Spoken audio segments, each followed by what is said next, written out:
what we're doing this morning, what Rachel had you doing, what Jack had you doing last night, what I'm doing this morning, these are starter conversations. This is the kind of stuff you keep chewing on and you keep talking about. So the next one we're going to look at is engagement.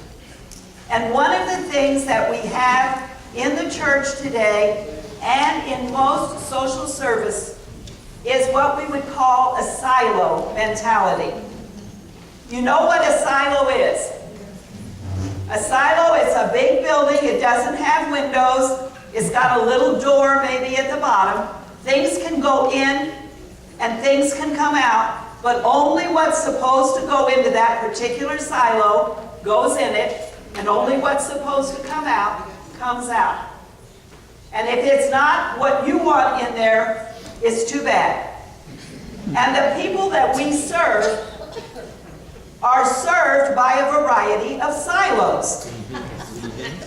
So if I need food, I need to go into your silo, and I need to meet all of your qualifications, and then I'm going to get some food.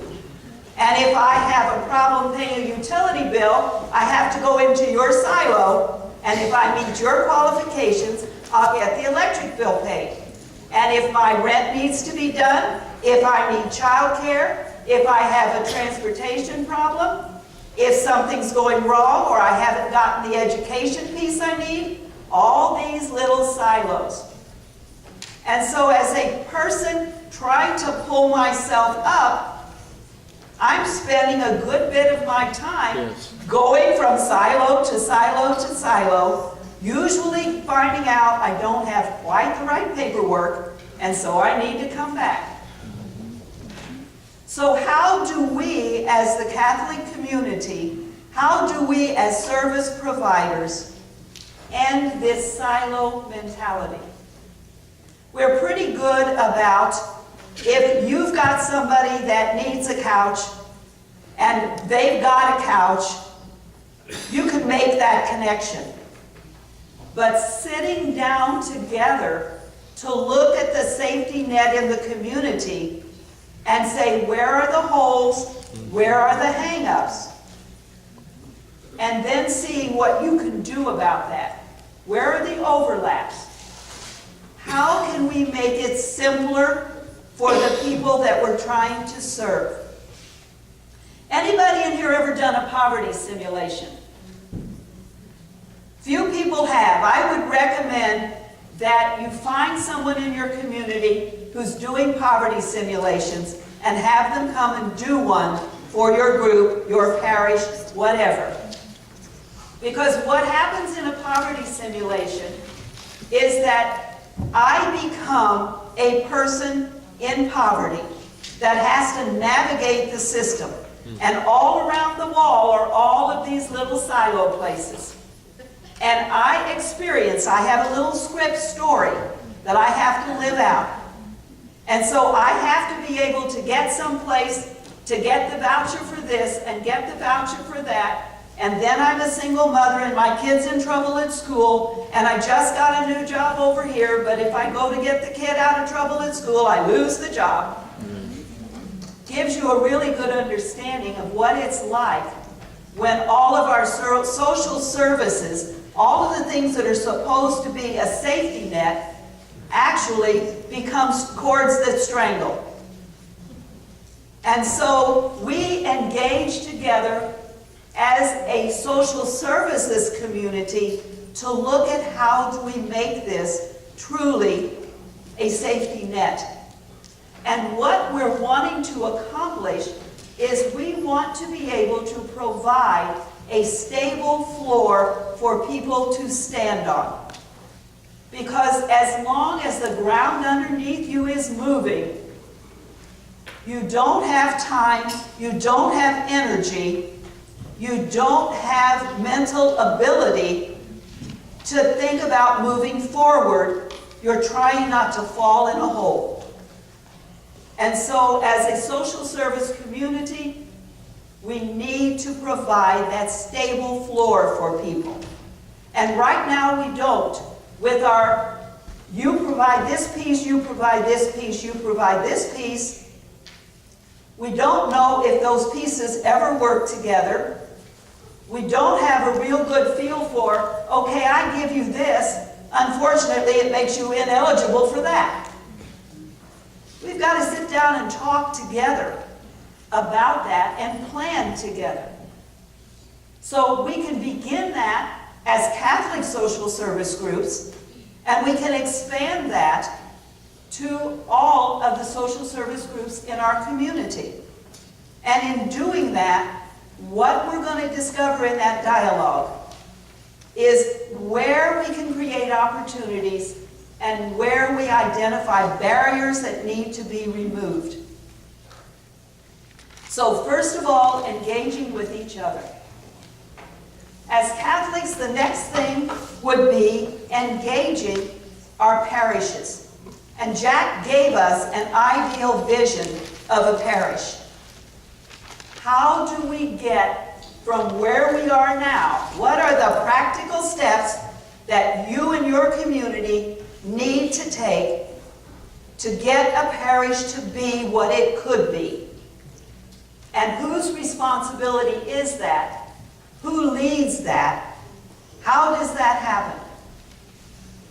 And I think what I would suggest to you is that between Catholic Charities, between the Diocese, between St. Vincent de Paul, between the other ministries, the other groups that are here, between what happens in parishes, the clergy, we're going to need to put together in every diocese, maybe in every community, maybe it's a task force that really begins to look at this and sets a plan for how our parishes are going to move forward.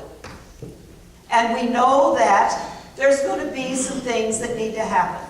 One of them is that we're going to need to be able to provide for all those people sitting out there in the pews who are not here today because they would rather play golf, or their kids have got a soccer game, or somebody's getting married. Whatever the reason is, they're not here. And when we go to ask for help with something, they're not there either. Okay? So how are we going to pull them in? Giving the stories and letting people have contact, face-to-face, person-to-person contact with the people whose stories we hear every day.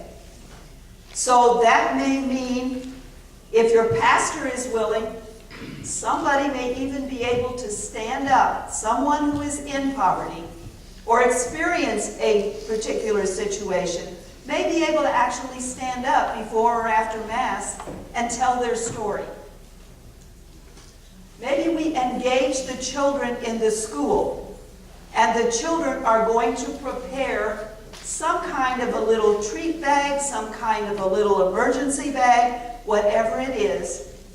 But hopefully then, some of the people who receive those bags can have some contact with the children so that the children can hear what it meant to that person to get that bag and to know that some child cared. How do we make the people that we're serving come alive and be real and be important for all those people who sit out there in the pews? That's one challenge we have that we can work on. We can figure out how to do that. We have parishes full of people who do not know that there is such a thing as Catholic social teaching. If they know there is such a thing as Catholic social teaching, they have only the vaguest idea of what it is. And there's a fairly significant portion of any Catholic parish that may think they know what Catholic social teaching is, and they don't buy it for 1 minute. Okay? And if they don't buy it, it's probably because they don't understand it. We have not been successful in explaining Catholic social teaching in a way that you can accept it, whether you are conservative over here or you are liberal over here in your everyday political leanings. So we need to find ways to do that. how do we make Catholic social teaching, which I believe is not really Catholic social teaching. What this is, and maybe the way we need to be explaining it, is that these are solid foundational principles for building a successful, just society. That when we wander away from these principles, we get in the kinds of trouble we're in now, and it results in broken systems. And most people will agree that most of our systems in this country today, whether it's education, whether it's economics, no matter what it is, the system is broken. And Catholic social teaching, those foundational principles, have the answer for how we fix and heal those systems. So how do we engage our parishioners? Then, how do we reach out into the community and engage the others who share our values? How do we talk to the Methodists? How do we talk to the Mormons? How do we talk to the Baptists? How do all of those there are hundreds and sometimes thousands of small agencies, nonprofits trying to serve people and address particular problems. How do we engage with them so that there can be a broader community plan? In some places, we might be able to be the convener of a community where all elements of the community, the business community, the education people, the government people, the social service people, all of us, and the people who actually experience poverty, sit down around the table and say, let's look 20 years out. What do we want our community to be in 20 years? And what are we going to do today to begin to get it there? And we're all sitting at the table together. We'll all have a stake in it. We'll all have a piece for moving it forward. So how do we engage our communities? And one of the most difficult pieces is probably how then do we engage those people who don't have our value system, who seem at least to be opposed to it. They may be providing some kind of services, or they may not. They may actually be preying on the people we serve. When you think about payday loans, okay, yeah, that's one everybody knows. That's a horror one. Do we engage against them? Do we engage with them? Is there a way to engage with them? Or is that an advocacy issue where we don't engage with them? We've never really even thought about the possibility of engaging with. We've only thought about the possibility of standing against. So I would just invite you to think about that possibility. And I was hoping to give you another little break to talk about this, but we don't have time, so you're going to have to do it during your break, because we have one more area, and that's evangelization. That's the third E. Rachel talked about it. There is good news. The good news is that no matter who you are, no matter what you've done, no matter how low you are, God loves you on a very personal basis. Our challenge is, how do I help you if you're a person coming out of prison? How do I help you if you're a woman who's been street walking? How do I help you if you're a father who's lost his job and cannot provide for his family? How do I help you when there's been a crisis, when there's been a tragedy? How do I help you to realize that love? And I think Rachel had a key there. We first have to realize it for ourselves. And I think if we look really deeply into our hearts, we may discover that in our heads we believe it, but our hearts haven't really accepted it. Because if our hearts really accepted it, we'd be so joyful. We'd be jumping for joy all the time. And I don't really see a lot of jumping for joy as I walk around. Okay, I see more people with worry frowns and people who need Tagamet, and have migraine headaches and all those things, than I see people who probably should be locked up because they're too happy. Okay?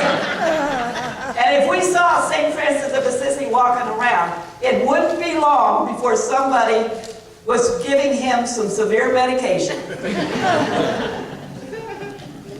So we evangelize ourselves, helping ourselves to understand that there is good news, and then we find ways to give that to people who are in crisis, who are in despair, who are in confusion.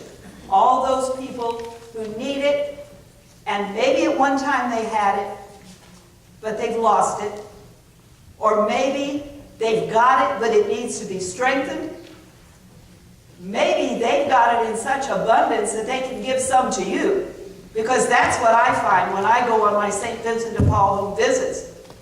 The people that I'm visiting, their faith sometimes is so much stronger than mine that I can really get it from them. Because bottom line is, they have nothing but God to depend on. And so God is very real for many of the people we serve. But then there's the other group of people we serve who don't have that relationship, don't have that connection. So do we have a little holy card that we can hand to somebody? Maybe it just says, God loves you. So if they're coming to our food pantry, if they're coming in for counseling, whatever they're coming for, we're doing a home visit, whatever it is, what do we have we can leave with them? Have we ever thought about buying copies of the New Testament in fairly simple English or maybe in Spanish? And every time we come in contact, we have a service contact with someone, we ask if they'd like to have a copy. What kind of pictures do we have on the wall? We cannot, with all the government regulations, we can't proselytize. Okay? I am at a big food pantry in Indianapolis on Tuesday mornings, and we used to have the best thing going. Because the first thing, we'd open the door and about 250 people would come in. They've been standing out there waiting. And the first thing we did is I'd take the microphone and go out with them and invite them to sing Amazing Grace with me. Discovered I got a good voice for karaoke. But we would sing Amazing Grace, and then we would invite anyone who wanted to say the Our Father with us. Well, that worked really well until the state came in to do their inspection.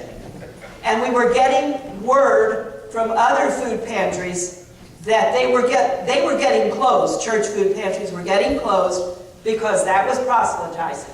And so you couldn't do that. Great sorrow to me. But that doesn't mean I cannot smile at everybody that comes in the door and say, good morning, God loves you. I have to think about doing that, but I can do that. I can put a picture up on the wall. So you can skate as close to those regulations as you can get. The key thing is, how do we tell the people we're serving that God loves them? And how do we allow the people that we serve to tell us that God loves us? How do we encourage them to bless us? I don't know about you, but having someone who is really in crisis say, bless you, or I will pray for you.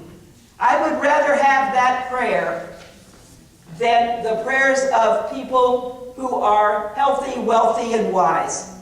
Because I know that's when God is listening to. So how do we do this as Catholics? How do we put this evangelization as part of who we are and what we do? Looks like I'm about out of time and I don't want to get into your break.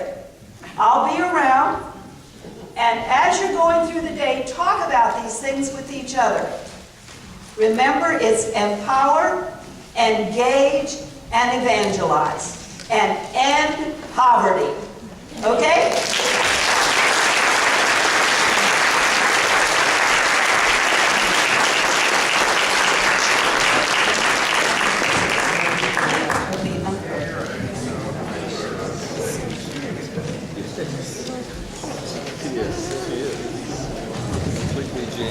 Thank you, Sheila, for a great presentation. And be careful what you tell us, because we may make you show us your karaoke skills a little later tonight. All right, so we are ready to break off into the tracks. Christine's going to explain where you're going to go for all of those. After the tracks, you will come back.